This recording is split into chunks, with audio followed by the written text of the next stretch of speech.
Para insan pencinta pendidikan dimanapun berada, jumpa lagi dengan saya.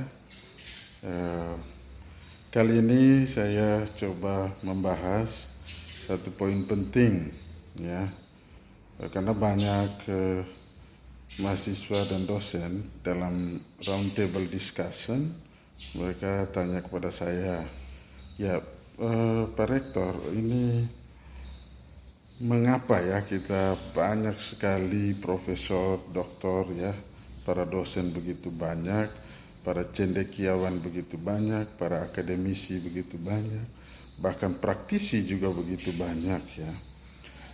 Tapi kenapa mutu pendidikan di Indonesia itu belum bisa lebih menonjol, ya, bahkan ya lebih tinggi, ya, peringkatnya atau rankingnya, kalau bisa ya nomor 1-2 dunia lah. Kenapa kita bisa tidak sampai di situ, ya? Jadi pertanyaan itu saya sampaikan atau saya katakan kepada mereka, ya, saya dalam ya observasi, dalam riset saya, bahkan ya triangulation berulang-ulang, ya. Jadi saya lakukan observasi atau riset berulang-ulang dan saya temukan beberapa jawaban, ya, kenapa mutu pendidikan atau kualitas pendidikan di Indonesia itu tergolong masih belum meningkat drastis, ya, atau tergolong masih belum bisa bersaing terlalu kuat dengan negara-negara lain di Eropa, ya, Amerika, apalagi yang Finlandia, ya, number one untuk ya this world. Oke, ya, alasan yang pertama kenapa mutu pendidikan di Indonesia itu terbilang rendah dan belum unggul, ya. Yang pertama sekali adalah soal kurikulum, ya. Kurikulum. Kalau itu kalau skop lebih luas kita bilang sistem pendidikan, ya. Tapi kalau kita bicara fokus atau to the point, maka kurikulum, ya. Kurikulum kita didesain belum terlalu optimal atau maksimal, ya, menyentuh aspek dasariah kebutuhan pendidikan masyarakat, ya, di Indonesia. Nah, kurikulum kita lebih menonjolkan atau lebih fokus pada teori, ya, teori. Nah, teori inilah, fokus pada teori ini yang membuat guru juga atau dosen masih cenderung, ya, lebih fokus pada teori, ya. Karena mereka berpijak, terutama guru-guru berpijak pada itu, buku panduan atau buku handbook, ya, buku pegangan guru atau pedoman, ya, yang disusun dari Kemendikbud misalnya. Nah, mereka berpijak pada itu. Jadi masih banyak teori di situ, ya. Nah, inilah yang menjadi alasan, ya, harusnya itu kita kurangi teori, ya, karena imbasnya kalau kita lebih fokus pada teori itu materi-materi itu yang disiapkan, modul pembelajaran yang disiapkan oleh guru itu cenderung meluas dan bertele-tele, ya. Banyak sekali yang tidak penting di situ, banyak penumpukan sampah, ya, materi-materi yang menurut saya itu sampah lah, tidak terlalu berguna, ya, yang sebenarnya bisa didapatkan lah, seperti itu.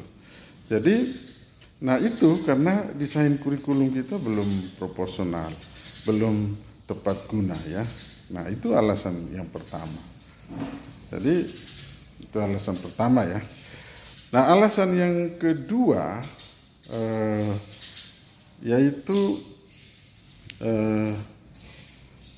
ya, alasan kedua kenapa mutu pendidikan kita di Indonesia juga tergolong rendah atau tidak terlalu cepat ya untuk menonjol unggul di dunia.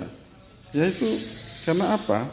Karena Menteri Pendidikan dan Kebudayaan ya Indonesia itu belum mampu untuk menghilangkan ya, atau menghapus orientasi pendidikan based on project ya itu.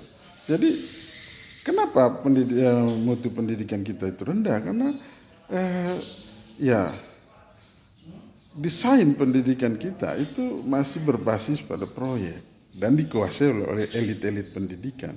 Semua hal dikerjakan berbasis proyek. Ya, modul, pedoman, pengajaran, ya semua berbasis proyek ya. Jadi akhirnya tidak berkualitas hasil yang dicapai. Kalau berbasis proyek maka juga adalah money oriented. Nah, money oriented. Nah, kalau sudah money oriented atau business orientation, maka pendidikan itu tidak mulus di jalannya, di relnya, di koridornya. Sehingga itu yang harus inilah kalau Menteri Mendikbud itu harusnya pangkas itu. Hilangkan bisnis dari pendidikan, hilangkan proyek dari pendidikan. Sehingga benar-benar cepat ya.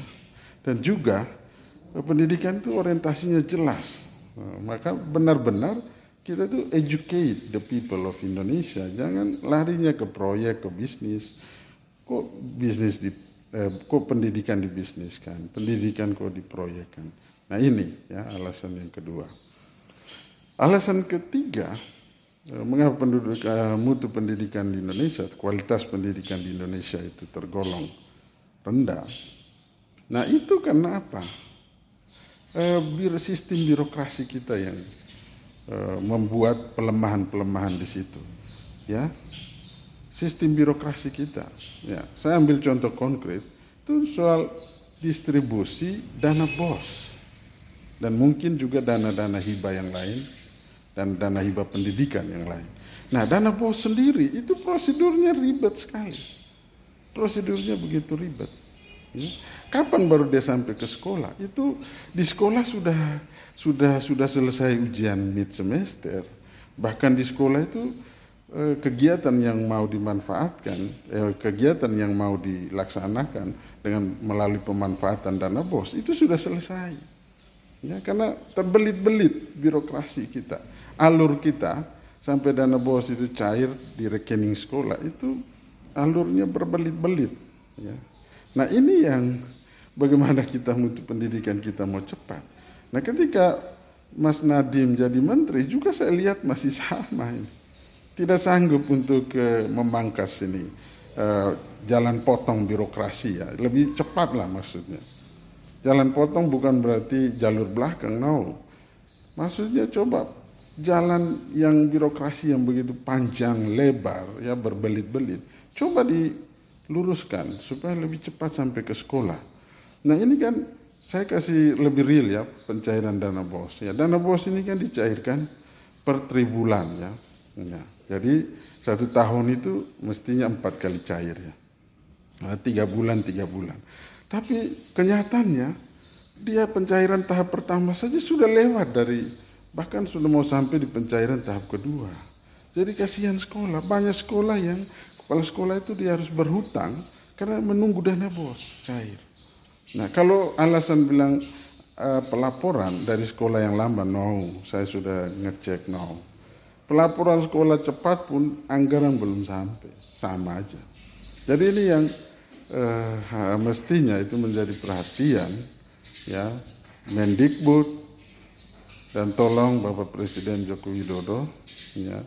Supaya kalau Pak Nadiem Makarim ini tidak sanggup ya cut it out ya, let he goes. Ganti saja ya. Replace orang yang mungkin lebih pas untuk lebih cepat bergerak di situ ya, supaya ya roda pendidikan di Indonesia ini bisa jalan mulus dan kita bisa menjadi barometer dunia dalam aspek pendidikan. Nah ini untuk alur pencairan dana BOS saja, distribusi dana BOS saja sulit sekali ya. Kapan dia sampai ke dinas pendidikan provinsi dan kapan dia sampai ke rekening-rekening sekolah. Nah ini ya.